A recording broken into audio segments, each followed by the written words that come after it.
Well, President Donald Trump did not hold back when he spoke about Schumer and the Democrats. He thought he could break the Republicans, and the Republicans broke him. But he did think that we have good policy, they have bad policy. And there's something, I don't know if it's Trump derangement or are they just crazed. They're like crazed lunatics. But, we have just great policy. We have good people. They have some good people, too. I know a lot of Democrats. They're not all crazy. They're not all. But you have some that are absolutely terrible. I look at this Crockett. This is a very low IQ person. And I look at somebody that comes from Somalia where they don't have anything. They don't have police. They don't have military. They don't have anything. All they have is crime. And she comes in and tells us how to run our country. The Constitution says this, the Constitution. The whole thing is crazy. I feel badly because I've known Chuck Schumer. I knew him when he was a person who loved Israel, and now he's a Palestinian. He's become a Palestinian.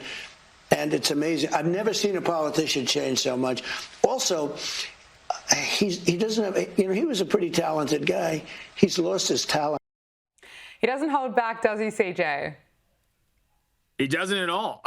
I think he did not mince any words, but I think he was completely right on the money. Chuck Schumer did think he could break us, but we broke him. And this may very well be the end of his tenure as the U.S. Senate minority leader. It seems as if Democrats are ready to move past him and turn the page. And it's a shame. It's a shame because it goes to show just how it doesn't matter how moderate you try to be or how, far left you try to be. You just can't be far left enough for some of these people that are in the base of their party here today. They want you to burn it all down. They want to destroy the institutions. Everything that they accuse President Trump of wanting to do, they are actively attempting to do. Every single accusation from them is a confession.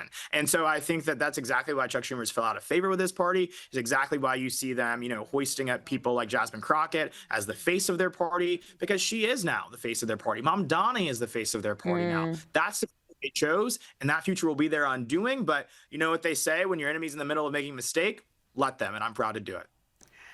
Just finally on Donald Trump, he's revealed his healthcare plan during that Fox News interview, saying, call it whatever you want, anything but Obamacare. And of course, the key difference is that he wants to pay subsidies directly to consumers instead of insurers. Well, I watched Obama from when this thing came about. As you know, I opposed it very strongly. Unfortunately, we had a couple of negative votes, which should never have happened.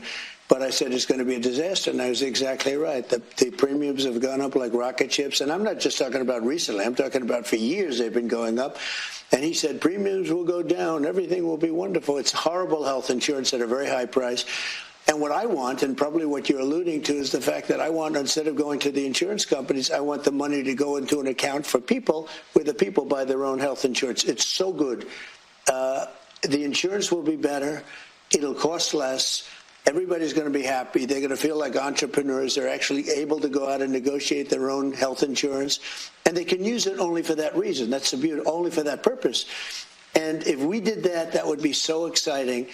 Call it Trump care, call it whatever you want to call it, but anything but Obamacare. Obamacare is a disaster, just like he was as a president.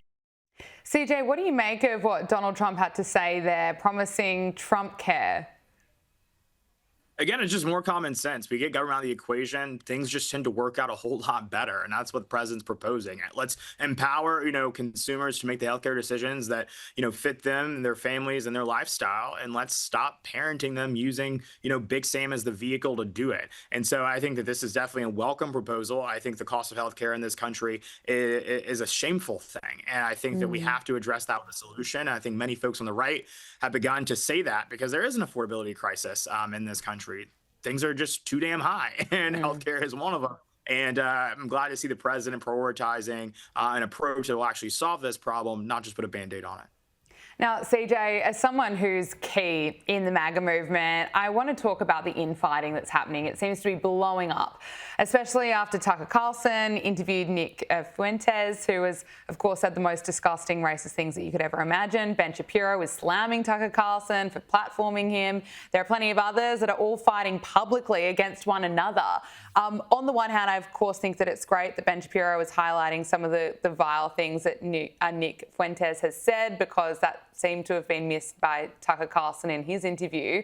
And it's, of course, it's important to call out your own side and be critical. But where is the MAGA movement at the moment? It seems like there's just a lot of fighting amongst each other. You know, it's often ironic when you as a 23-year-old have to tell your older brothers and sisters in the movement to grow up, but I think many of them should. I think we've got to get past this point of airing out our dirty laundry publicly. A lot of these folks, they have each other's numbers. Text each other, let them know what's going on and why they should, maybe change their approach or some of their rhetoric and their tone on some of these issues. But, I'm always been a proponent of more speech is better than less speech. Yeah. I think the only way to defeat bad ideas is to present good ideas that are better than those bad ideas, right? And so I think that, here's the reality about Nick Fuentes. There are many things, as you said, that has said that are very vile and reprehensible. But I think the only way to undermine those things is by actually saying what is the better solution to those issues, because for better or for worse, he's tapped into a lot of young people and their emotions. And so we've got to figure out why that's happening and basically appeal to their better, the better side of themselves. But I think it's unfortunate to see all this infighting publicly because it means that we're not focused on our actual opponents, the left. These people want us dead.